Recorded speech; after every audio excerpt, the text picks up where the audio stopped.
dhahabu. Walimwamini Mungu wa kweli aliye hai. Mfalme aliwaonya wasipotii amri yake, watatupwa ndani ya tanuru lile la moto, wateketezwe.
Wanafanana na Nebukadneza, wamesimamisha sanamu yao iabudiwe.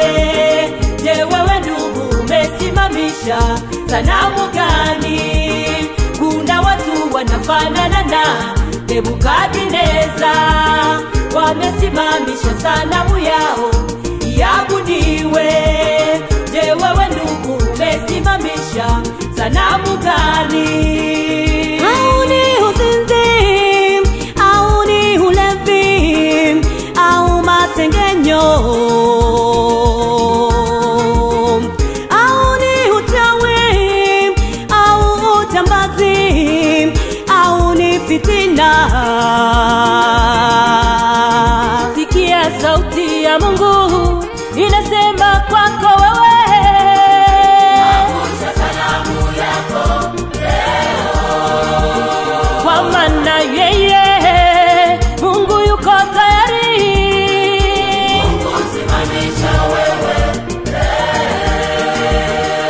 Hata ukisongwa na majaribu mengi, usije ukayumbishwa nayo.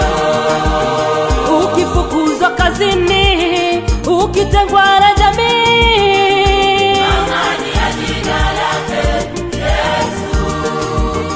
Yeye ni mlinzi wako, utapona.